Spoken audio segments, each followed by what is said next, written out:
الرحمن الرحیم الحمد للہ رب العالمین والصلاة والسلام علی اشرف الانبیاء والمرسلین نبینا محمد وعلی آلہ واصحابہ الغر المیامین ومن تبعہم بإحسان الی یوم الدین اما بعد۔ ایک نئے سلسلہ مبارکہ میں کے ذریعے آج ہم اس درس کا آغاز کر رہے ہیں۔ اللہ تعالیٰ سے دعا ہے کہ وہ ہمیں استقامت عطا فرمائے اور جو کچھ ہم سیکھیں اسے سب سے پہلے ہماری ذات کے لیے نفع بخش بنائے، اسے ہماری دنیا اور آخرت دنیا کے لیے دنیا کی کامیابیاں اور آخرت کی کامیابی کا ذریعہ بنائے، اور جو کچھ ہم سیکھیں اس پر عمل کرنے کی توفیق عطا فرمائے۔ بلوغ المرام کی ابتدا سے پہلے، جس کا ہم نے تفصیل کے ساتھ پوری کتاب کا انشاءاللہ اس کو پڑھنا ہے سبقاً، اس سے پہلے علم حدیث کے حوالے سے چند بنیادی چیزیں آپ کے سامنے آج کے درس میں آئیں گی۔ ہر ایک فن کے کچھ ابتدائی چیزیں ہوتی ہیں، اس کے کچھ مبادی ہوتے ہیں جس کے ذریعے اس فن کے حدود اربعہ کو سمجھا جا سکتا ہے کہ یہ فن ہے کیا ہے، ٹھیک ہے۔ تو عام طور پر متقدمین کے ہاں یہ طریقہ ہوتا تھا کہ کوئی بھی فن جب پڑھایا جاتا تھا یا کوئی بھی موضوع جب پڑھایا جاتا تھا تو اس موضوع کے جو حدود اربعہ ہیں یا اس کے جو مبادی ہیں اس کو بیان کیا جاتا تھا، اور اس کو نظم کیا گیا ہے کچھ اشعار کے ذریعے۔ تو اس میں کہا گیا ان مبادی کل علم عشرہ، ان مبادی کل فن عشرہ، الحد والموضوع ثم الثمرہ ونسبة وفضله والواضع والاسم الاستمداد حكم الشارع مسائل والبعض بالبعض اكتفى ومن در الجميع هذا الشرف۔ تو اس میں 10 چیزیں ہیں کہ جن کے ذریعے ہم کسی بھی موضوع کو سمجھنے کی کوشش کرتے ہیں۔ تو علم حدیث کو جب ہم سمجھیں گے تو اس کے لیے یہ 10 گویا ٹائٹل ہوں گے، یہ جو مبادی ہیں اس کے ذریعے ہم سمجھیں گے کہ علم حدیث ہے کیا ہے۔ اب جب علم حدیث کو ہم سمجھنے کی کوشش کر رہے ہیں تو علم حدیث کی بھی اصل میں 2 قسمیں ہیں، ایک علم حدیث درایتاً ہے اور ایک علم حدیث روایتاً ہے۔ اچھا، علم الحدیث درایتاً کیا ہے؟ علم الحدیث درایتاً وہ علم ہے کہ جس میں حدیث کی جو ٹیکنیکل چیزیں ہیں ان کو ڈسکس کیا جاتا ہے، ٹھیک ہے، تو جس کو مصطلح الحدیث بھی کہا جاتا ہے، ٹھیک ہے۔ تو مصطلح الحدیث کا جو علم ہے وہ علم الحدیث درایتاً کہا جاتا ہے کہ یہ حدیث کو خارجی طور پر جانچنے کے جو پیمانے ائمہ جرح و تعدیل نے متعین کیے ہیں اس کو درایتی علم کہتے ہیں یا علم الحدیثی درایتاً کہتے ہیں۔ اس کے بھی 10 وہ پیرامیٹرز ہیں کہ جن کے ذریعے اس کو سمجھا جاتا ہے، لیکن دوسرا حصہ ہے جو علم الحدیث روایتاً ہے۔ تو یہ علم الحدیث روایتاً جو متن سے متعلق ہے حدیث کا، اس کا فقہ اور اس کا فہم جو ہے اس پر ہم جب بحث کریں گے تو پہلے اس کو سمجھنے کی کوشش کرتے ہیں ان 10 پیرامیٹرز یا 10 مبادی کی صورت میں کہ وہ کیا کیا ہے۔ تو سب سے پہلی چیز آتی ہے تعریف۔ کیا کہا؟ ان مبادی کل فن عشرہ الحد والموضوع ثم الثمرہ۔ تو الحد کہتے ہیں تعریف کو، ڈیفینیشن کو۔ اب تعریف کو حد کیوں کہا گیا ہے؟ حد کہتے ہیں نا کسی چیز جس کے ذریعے کسی چیز کو گھیرا جائے۔ تو کوئی بھی ڈیفینیشن ہے اس میں ایک ٹیکنیکل چیز ہوتی ہے جس کا ہمیشہ خیال رکھنا چاہیے۔ اس لیے آپ نے دیکھا ہے کہ کسی بھی فن کی جو اصطلاحی تعریف ہوتی ہے وہ بہت جامع ہوتی ہے۔ تو اس کے 2 بنیادی کیریکٹر ہوتے ہیں۔ پہلا یہ ہے کہ وہ تعریف جامع ہونی چاہیے، جتنے بھی اس کے مشمولات ہیں وہ سارے اس میں آ جانے چاہیے، اور معنی بھی ہونے چاہیے۔ معنی اس اعتبار سے کہ باہر کی کوئی چیز اس تعریف میں داخل نہ ہو، تو وہ جامع بھی ہونی چاہیے اور معنی بھی ہونی چاہیے۔ اور حد یا بارڈر بھی وہ ہوتا ہے کہ جو جامع ہوتا ہے ایک ٹیریٹری کو اور باہر سے کسی کو آنے نہیں دیتا۔ تو ڈیفینیشن کی ہے، اسی لیے جو ہے کشاف اصطلاحات الفنون یا امام عبد القادر جرجانی کی جو کتاب ہے کتاب التعریفات، وہ بہت اہم کتاب ہے۔ اور اس لیے بعض اہل علم کہتے ہیں کہ کسی بھی فن کو سمجھنے کے لیے اس کی اصطلاح کا سمجھنا بہت اہم ہوتا ہے۔ تو حدیث کے موضوع پر جب ہم بات کر رہے ہیں تو سب سے پہلے ہم حدیث کی تعریف جو اصطلاحی تعریف ہے اور ظاہر تعریف دو طرح کی ہوتی ہے، ایک لغوی تعریف ہوتی ہے اور ایک اصطلاحی تعریف ہوتی ہے۔ لغوی تعریف اس اعتبار سے کہ کچھ چیزیں لغتاً اس کا معنی ڈکشنری میں اس کا معنی بہت سادہ ہوتا ہے، لیکن وہ مثال کے طور پر روزے کی بات کر لیجئے، جو صوم ہے، صوم کا لفظی معنی کیا آتا ہے؟ الامساک، رک جانا، لیکن جب ہم اس کی اصطلاحی تعریف کرتے ہیں تو کیا کہتے ہیں؟ طلوع صبح صادق سے لے کر غروب آفتاب تک عبادت کی نیت کے ساتھ کھانے پینے اور جماع سے رکے رہنا کیا کہلاتا ہے؟ روزے کہلاتا ہے۔ اس میں ہم نے اس کا وقت بھی متعین کر لیا، نیت کو بھی متعین کر لیا عبادت کی نیت کے ساتھ، اور اس میں کیا کیا جائز ہے اور کیا ناجائز ہے اس کو بھی متعین کر لیا۔ تو یہ گویا کیا ہو گیا؟ سادہ سا لفظ تھا، صوم کا لفظی معنی رک جانا، یا تو اس کا ترجمہ کس چیز سے رک جانا، تو اس کی وضاحت ہم نے کس کے ذریعے کی؟ اصطلاحی تعریف کے ذریعے کی۔ تو اب حدیث کی تعریف پر ہم آتے ہیں۔ تو حدیث لغت میں قدیم کی ضد ہے، قدیم کے معنی پرانی اور حدیث کے معنی نئی بات، اور اصطلاح میں کیا ہے؟ ما اضیف الی النبی صلی اللہ علیہ وسلم من قول او فعل او تقریر او صفت خلقیت او خلقیہ، کہ جو منسوب کی گئی ہے رسول کریم صلی اللہ علیہ وسلم کی طرف، ٹھیک ہے، قول یا فعل، تو گویا قولی حدیث ہوتی ہے پہلے نمبر پر، دوسرے نمبر پر فعلی حدیث ہے۔ آپ نے جو فرمایا وہ قولی حدیث، آپ نے جو عمل کر کے دکھایا وہ فعلی حدیث۔ او تقریر، یا تقریر ہم اردو میں کس کو کہتے ہیں؟ اسپیچ کرنے کو کہتے ہیں، لیکن عربی میں تقریر کا مطلب ہوتا ہے کسی چیز پر تائیدی طور پر خاموش رہنا، کسی چیز پر تائیدی طور پر خاموش رہنے کو تقریر کہا جاتا ہے۔ یعنی آپ کے سامنے کوئی کام ہوا اور آپ نے اس پہ خاموشی اختیار کی، اسے اگر چونکہ آپ صلی اللہ علیہ وسلم کو اللہ تعالیٰ نے جس منصب پہ بھیجا تھا اس میں ایسا ممکن ہی نہیں ہے کہ آپ کسی ناجائز چیز پر خاموش رہیں، تو آپ کا مقصد ہی اس لیے ہے، آپ کا مقصد بعثت یہی ہے کہ آپ تبلیغ رسالت کا تقاضا یہ ہے کہ آپ کے سامنے اگر کوئی ایسی چیز ہو رہی ہے جو اللہ کی مرضیات کے خلاف ہے تو آپ نے اس کو درست کرنا ہے۔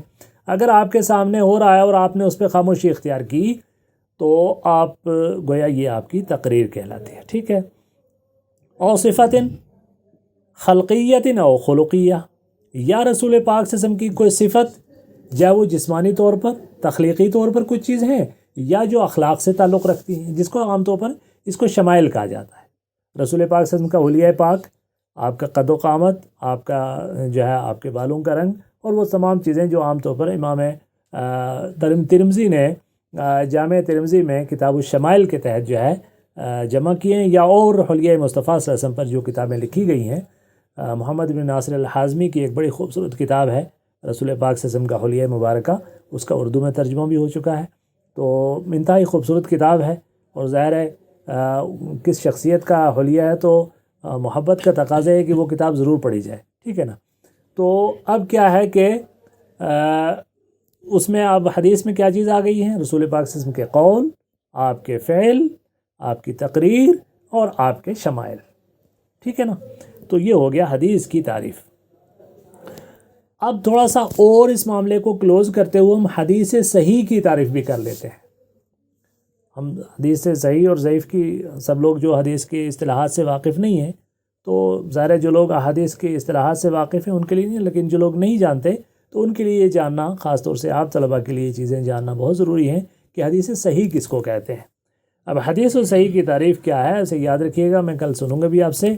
هو ما اتصل سنده برواية العدل الضابط عن مثله إلى منتهاه من غير شذوذ ولا علة۔ هو ما اتصل سنده، حدیث صحیح وہ ہے کہ جس کی سند متصل ہو، بروایت العدل الضابط، عدل اور ضابط، اب ان سب چیزوں کی الگ الگ تعریف کروں گا، عدل اور ضابط کی روایت کے ذریعے عن مثلہ، اس جیسوں سے، یعنی تمام سلسلہ سند میں سارے عدل اور ضابط ہوں، اور الی منتہا ہو، آخر تک، من غیر شذوذ ولا علت، بغیر کسی شذوذ کے اور بغیر علت کے۔ اب پتہ یہ چلا کہ ہمیں حدیث صحیح میں گویا 5 اس کی صفتیں ہمیں پتہ چل گئی کہ یہ 5 گویا شرطیں ضروری ہیں، تبھی جا کے وہ حدیث صحیح کہلائے گی، ٹھیک ہے نا۔ تو ایک ہر شرط بھی اگر اس میں نہیں ہوگی تو وہ حدیث صحیح نہیں کہلائے گی. اور یہاں پر جو ہے بحث ہوتی ہے کہ صاحب حدیث صحیح کون سی ہے، ضعیف کون سی ہوتی ہے. اور پھر کچھ لوگ جذبات یہ کہہ کے پھیلانے کی کوشش کرتے ہیں کہ صاحب اللہ کے رسول صلی اللہ علیہ وسلم کا فرمان ضعیف تھوڑی ہو سکتا ہے، اللہ کے رسول کا جو فرمان ہے وہ تو صحیح ہوگا، سند صحیح اور ضعیف ہوگی. ظاہر ہے جب سند صحیح نہیں ہے تو گویا اس سند کے ذریعے جو قول نبی صلی اللہ علیہ وسلم کی طرف منسوب کیا گیا ہے وہ حدیث نہیں ہے، وہ حدیث نہیں کہلائے گا. اور وہ کہتے ہیں بھی تمہارا باپ اگر کمزور ہو گیا ہے، بیمار ہے، تو کیا اس کو باپ ماننے سے انکار کر دو گے؟ الیاذ باللہ. تو کیا ہے کہ صاحب حدیث ضعیف کو ہم گویا حدیث ہی نہیں مانتے، یہ موضوع تو ہے ہی نہیں ہے. یا حدیث صحیح اگر ہے تو اگر وہ اپنے سند میں ان ٹیکنیکل امور کی بنیاد پر اگر وہ ان شرطوں کے اعتبار سے اگر وہ کوئی شرط پوری نہیں کرتی ہے تو ہم اس کو حدیث ہی کنسیڈر نہیں کریں گے. اللہ کے رسول احتمال ہے کہ وہ اللہ کے رسول صلی اللہ علیہ وسلم کا فرمان ہو، لیکن ہم جو مکلف ہیں وہ مکلف ہیں اس بات سے کہ جو اللہ کے رسول صلی اللہ علیہ وسلم سے صحیح سند تک ہم تک پہنچا ہے اس پر ہم نے عمل کرنا ہے. ٹھیک ہے. تو پہلی شرط کیا ہے؟ اتصال سند ہے، انہیں سند ملنے والی ہو. مثال کے طور پر ہماری جو سند ہے وہ رسول کریم صلی اللہ علیہ وسلم تک پہنچتی ہے. الحمدللہ ہمارے پاس ہم نے اساتذہ سے پڑھا ہے اور ہمیں اجازت حاصل ہے مختلف مشائخ سے. تو اس میں یہ ہے کہ وہ سند ہماری متصل ہے امام انبیاء محمد رسول اللہ صلی اللہ علیہ وسلم کی ذات تک.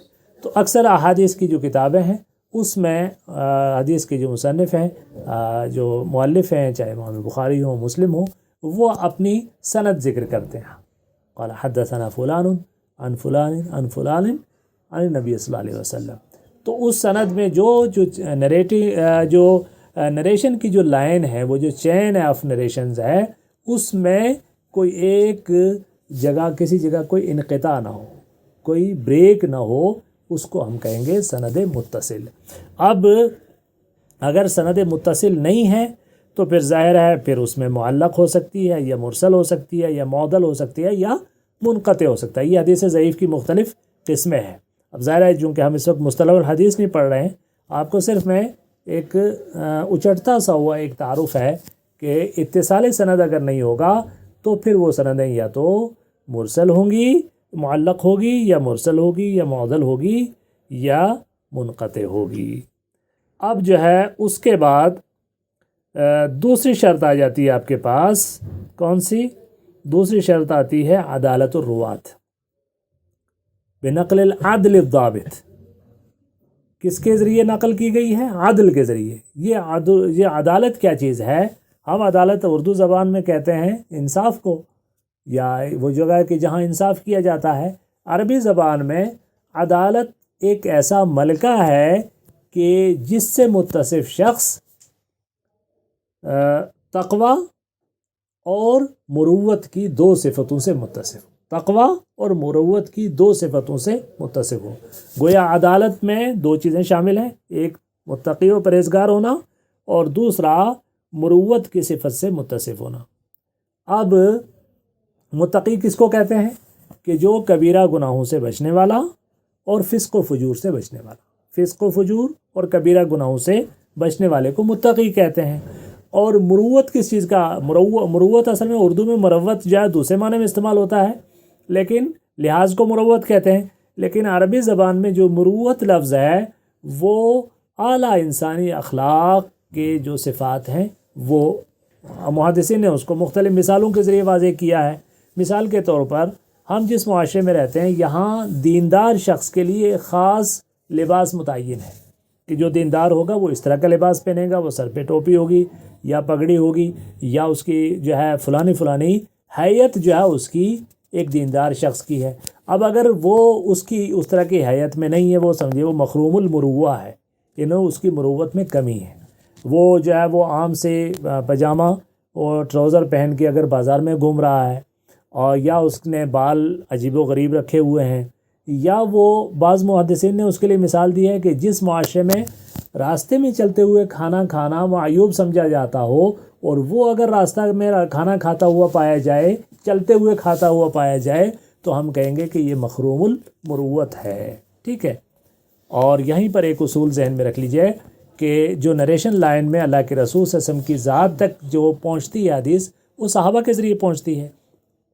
تو صحابہ کے بارے میں اہل سنت والجماعہ کا متفقہ اجماعی اصول ہے کہ الصحابۃ کلہم عدول، الصحابۃ کلہم عدول، یہ جملہ یاد رکھیے گا کہ صحابہ سارے کے سارے عدالت کے مرتبے پر فائز ہیں۔ آپ نے عدالت صحابہ کا لفظ سنا ہوگا نا، تو یہ عدالت صحابہ کا مطلب عدالت صحابہ کی کوئی کورٹس کی بات نہیں ہے، بلکہ عدالت صحابہ کا مطلب یہ ہے کہ صحابہ جتنے تھے وہ سارے کے سارے متقی اور پرہیزگار تھے اور مروت کی صفت سے متصف تھے، کوئی خوارم مروت ان میں پائے نہیں جاتے تھے، لیکن وہ معصوم الخطا بھی نہیں تھے، ان سے غلطیاں بھی ہوئی ہیں، ان کی غلطیوں کے تذکرے احادیث میں موجود ہیں، کچھ لوگوں پر حد تک لگی، لیکن ان کی عمومی جو صفت ہے وہ تقوی اور پرہیزگاری کی ہے۔ اس لیے اگر ان سے کسی طرح کی کوئی کوتاہی بھی ہوئی ہے تو وہ توبہ کرنے میں اور اس کوتاہی کا ازالہ کرنے میں سب سے آگے تھے، جیسے آپ نے سیدہ جو ہے غامدیہ خاتون کا یا سیدہ ماعز اسلمی رضی اللہ تعالیٰ عنہ کا واقعہ پڑھا ہوگا کہ کتنی سچی اور پکی انہوں نے توبہ کی، اگرچہ ان سے کبیرہ گناہ کا ارتکاب ہوا، ٹھیک ہے نا۔ تو یہ ہے جناب عدالت کی، تو راوی عدل ہوگا، اور پھر اس کے بعد اس کی جو ہے وہ اس کے بعد اگلی چیز کیا ہے کہ تیسری شرط ہے کہ ضبط روات، راوی یعنی ضبط کا مطلب ہوتا ہے حفظ کرنا، یاد رکھنا، محفوظ رہنا۔ اب یہ ضبط دو طرح کا ہے، ضبط دو طرح کا ہے، ضبط الکتاب اور ضبط الصدر۔ ضبط الکتاب یہ ہے کہ اس کے پاس اس نے اپنے استاد سے جو حدیث کی روایتیں لی ہیں تو وہ اس کے پاس تحریری طور پر موجود ہوں، اور جب چاہیے ہو وہ اتھینٹسٹی کے ساتھ اتھینٹک طور پر اسے صاحب سامنے کر سکے کہ میرے پاس یہ لکھا ہوا ہے۔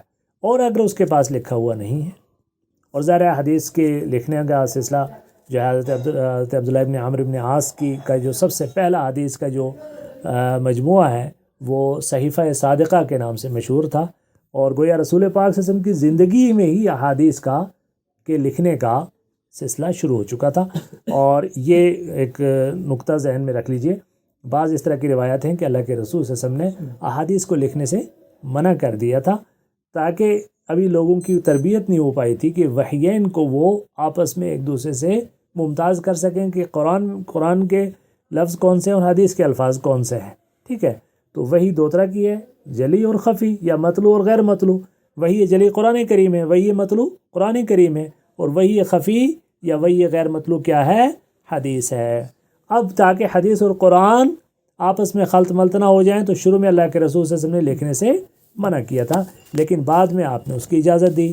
جو ہے ابو شاہ آئے وہاں سے یمن سے، اللہ کے رسول صلی اللہ علیہ وسلم نے باضابطہ حکم دے کر ان کے لیے تحریر کروائے احکامات، فرمایا اکتبوا لابی شاہ، ٹھیک ہے۔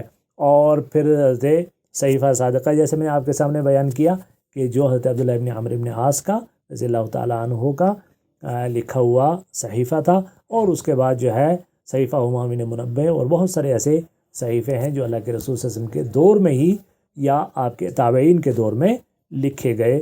تو گویا ضبط کتاب نے لکھا ہوا ہو، کسی جگہ تحریر موجود ہو، اور اگر تحریر موجود نہیں ہے تو سینے میں، دوسرا کیا ہے؟ ضبط الصدر، سینے میں یاد ہو، ضبط الصدر اسے وہ یاد ہو، اور آپ محدثین کے تذکرے پڑھیں تو محیر العقول قسم کے واقعات آپ پڑھیں گے ان کے حافظے کے کہ کس طریقے سے انہوں نے احادیث کو یاد کیا۔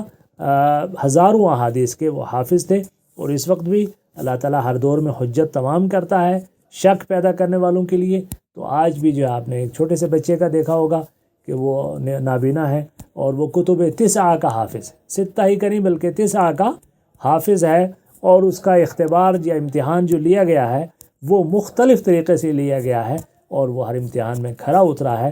اور اس طرح کی مثالیں ہمارے اسلاف کے یہاں موجود تھی جو محمد رسول اللہ صلی اللہ علیہ وسلم کی محبت سے سرشار اور معمور تھے اور علم دین کی حفاظت کرنے والے تھے، ان کے ذریعے یہ علم ہم تک پہنچا۔ تو گویا تیسری شرط ہے ضبط روات۔ چوتھی شرط ہے عدم شذوذ۔ شذوذ کس چیز کا نام ہے؟ شذوذ کا مطلب ہوتا ہے، لفظی معنی ہوتا ہے، مطلب یہ ہے کہ انوکھا پن۔ شذوذ کا مطلب کیا ہے؟ انوکھا پن، ایک ایسی بات کہ جو کسی نے نہ کہی ہے اس نے کہی ہے۔ تو اب مثال کے طور پر کیا ہے، شاذ کس کو کہتے ہیں؟ سند میں ایک ایسی جو کسی ثقہ کی مخالفت میں کوئی بات، مطلب ایک ثقہ ترین راوی ایک چیز بیان کر رہا ہے کہ میں نے رسول کریم صلی اللہ علیہ وسلم کو دیکھا کہ آپ خطبہ دے رہے تھے اور آپ نے یہ بات فرمائی، اور ایک عام سا راوی جو ان کے درجے اس کے مقابلے میں کم درجے کا، وہ کہے کہ نہیں، اللہ کے رسول صلی اللہ علیہ وسلم خطبہ دیتے ہوئے یہ بات نہیں کہہ رہے تھے بلکہ راستہ چلتے ہوئے بات کہہ رہے تھے، تو گویا یہ شذوذ ہوگی چونکہ مخالفت ثقات ہوگی۔ تو اسی طریقے سے جو ہے اس کے بعد کیا ہے، علت اس میں کسی طرح کی نہ ہو۔ اب علت کی مختلف قسمیں ہیں محدثین کے ہاں، کچھ خفی علتیں ہیں، اور وہ کیا کیا ہیں، تو وہ سارے کے ساری جو ہیں یہ محدثین کے ہاں یہ گویا 5 شرطیں ہیں، ان شرطوں کے ذریعے جو احادیث جو ہے ان شرطوں کے مطابق جو ہو وہ حدیثیں صحیح ہوگی۔ تو ایک بار اس کی تعریف پھر سنیں، وہ متصل سندہ بنقل العدل الضابط عن مثلہ الى منتہاہ من غیر شذوذ ولا علت قادحہ۔ ٹھیک ہے نا جی، تو یہ ہوگی جناب حدیث کی تعریف۔ اور اس کے بعد پھر آ جاتے ہیں تیسرے پوائنٹ پہ، جو میں نے کہا تھا نا، وہ ان مبادئ لکل فن 10، کہ ہر فن کے 10 بنیادی مبادئ ہیں۔ تو اس میں تیسرا مبدا کیا ہے یا تیسری صفت کیا ہے کہ موضوع، اس گویا یہ جو ہم حدیث پڑھ رہے ہیں اس کا موضوع کیا ہے، تو اس کا موضوع نبی کریم صلی اللہ علیہ وسلم کی ذات ہے، نبی کریم صلی اللہ علیہ وسلم کی ذات ہے، اقوال اور افعال اور تقریرات اور صفات کے اعتبار سے رسول کریم صلی اللہ علیہ وسلم کی ذات اس حدیث کا موضوع ہے۔ اس کے بعد چوتھا پوائنٹ آ جاتا ہے ثمرہ۔ ثمرہ مطلب یہ ہے کہ اس فن کو حاصل کر کے ہمیں ملے گا کیا، حاصل کیا کریں گے، اس کا نتیجہ کیا ہے۔ ثمرہ کس کو کہتے ہیں؟ نتیجے کو کہتے ہیں یا پھل کو کہتے ہیں۔ تو اس کا نتیجہ کیا ہے؟ العصمۃ عن الخطأ فی نقل اقوال نبی صلی اللہ علیہ وسلم و افعالہ و تقریراتہ و صفاتہ۔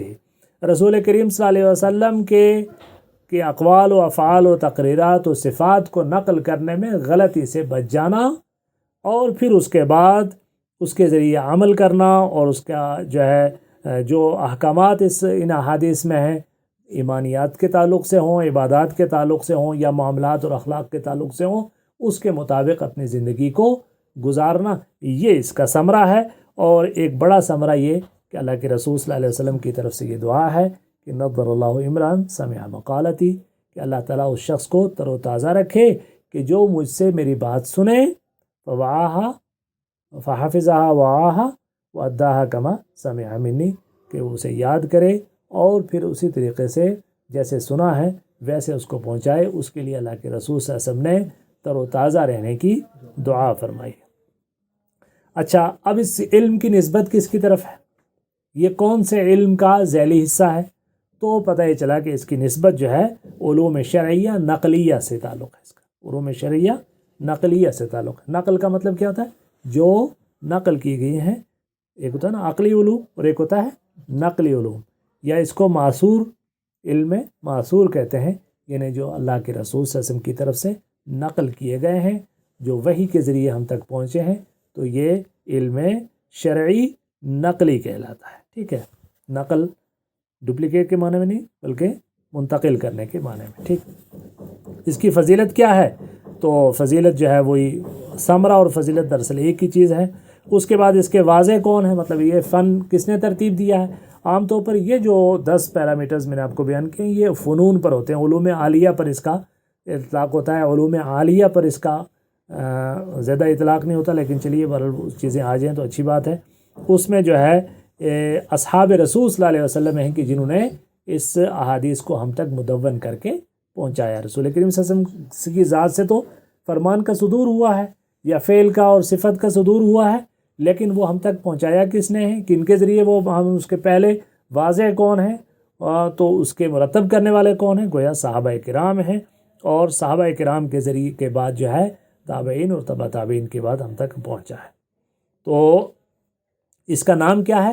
اس فن کا نام کیا ہے؟ علم الحدیث روایتاً یا علم السنت نبویہ۔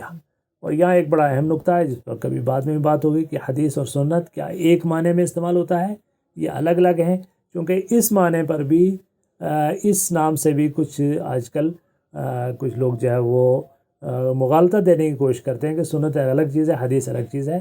تو ہم اس چیز کو بھی ساتھ ساتھ اس پر بحث کریں گے بعد میں کہ کیا یہ اس کا نام علم حدیث اور کیا سنت نبوی الگ الگ چیز ہے یا ایک چیز ہے. الاستمداد یہ کہاں سے لیا گیا؟ یہ اقوال نبی صلی اللہ علیہ وسلم افعال تقریرات سے لیا گیا ہے. شریعت کا حکم کیا ہے؟ اس علم کو سیکھنے کے سلسلے میں شریعت کا حکم کیا ہے؟ حکم الشارع کیا ہے؟ تو وہ ہے کہ اس میں بعض ایسی چیزیں ہیں کہ جو فرض عین ہیں. حدیث کے علم میں بعض چیزیں فرض عین ہیں اور بعض فرض کفایہ ہیں. تو جو فرض عین وہ ہیں کہ جن کے بغیر جن کے بغیر عبادتیں مکمل نہیں ہیں، تو اس کو کہتے ہیں ما لا بد منہ، یا علم ضروری بھی کہا جاتا ہے. اس کو علم ضروری بھی کہا جاتا ہے. مثال کے طور پر نماز ہم پر فرض ہے نا، تو نماز سے پہلے طہارت ہے. ما لا یتم الواجب الا بہ فہو واجب. جس چیز کے ذریعے واجب کی تکمیل ممکن نہ ہو وہ چیز واجب ہوتی ہے. تو نماز اگر ہمارے لیے فرض عین ہے تو اس کے لیے طہارت بھی واجب ہے، اور طہارت کے لیے کہ طہارت کیسے کرنی ہے اس کا علم سیکھنا واجب ہے، یا نماز کیسے پڑھنی ہے وہ سیکھنا واجب ہے. روزہ رکھنا ہے، حج کرنا ہے، دوسرے تمام چیزیں ہیں. اللہ کے رسول صلی اللہ علیہ وسلم نے حکم دیا خذوا عنی مناسککم، مجھ سے حج کے طریقے سیکھو. یا صلوا کما رأیتمونی اصلی، نماز ویسے پڑھو جیسے تم نے مجھ کو نماز پڑھتے ہوئے دیکھا ہے. تو گویا وہ چیزیں کہ جن کے بغیر ہم مسلمان نہیں ہیں، یا جو ہمارے اوپر فرض عین ہیں، تو ان کے سلسلے میں احادیث کا جاننا بھی فرض عین ہے. اور بعض چیزیں ایسی ہیں کہ جو تفصیلی احکامات ہیں وہ فرض کفایہ ہیں. بعض اہل علم اگر اس کا علم حاصل کرتے ہیں اور دوسروں تک پہنچاتے ہیں، جیسے قرآن میں اللہ نے فرمایا فلولا نفر من کل فرقة منهم طائفة ليتفقهوا في الدين ولينذروا قومهم اذا رجعوا اليهم. تو ظاہر ہے سارے کے سارے لوگ تو محدث نہیں بن سکتے یا علم حدیث کے ماہر نہیں بن سکتے. تو چند لوگ جو خاص ہونے چاہیے ہر طبقے میں، ہر علاقے میں، ہر دور میں، کہ جو علم حدیث کو سیکھیں. اب مسائل اس میں کون کون سے بیان ہوں گے؟ سارے کے سارے مسائل جو ہیں اس احادیث کا ظاہر ہے موضوع انتہائی جامع ہے. تو یہ گویا 10 پیرامیٹرز جن کے ذریعے کسی بھی فن کی بنیاد کو سمجھنے کی کوشش کی جاتی ہے، اس کے ذریعے آج ہم نے علم حدیث کو سمجھنے کی کوشش کی ہے. اور انشاءاللہ اس کے اب کل جو ہے کل کے درس میں انشاءاللہ ہم بلوغ المرام کی کیا اہمیت ہے احادیث کی کتابوں میں، کیا یہ اوریجنل سورس ہے یا سیکنڈری سورس ہے، مصدر اصلی ہے یا مصدر ثانوی ہے، اور مختصرات جتنی بھی ہیں چاہے مشکات المصابیح ہوں یا دوسری ہوں، اور اس کے درمیان کیا خاص اہمیت ہے اس کی اور کیا امتیازات ہیں، اس پر تھوڑی سی گفتگو کر کے پرسوں کے درس سے انشاءاللہ جو تیسرا درس ہوگا وہ گویا حدیث کا پہلا درس ہوگا کتاب المیاہ سے، تو کتاب الطہارہ سے، جس میں باب المیاہ سے ابتدا کی جائے گی. سبحانک اللہم و بحمدک نشہد ان لا الہ الا انت نستغفرک و نتوب الیک وصلی اللہ علی النبی.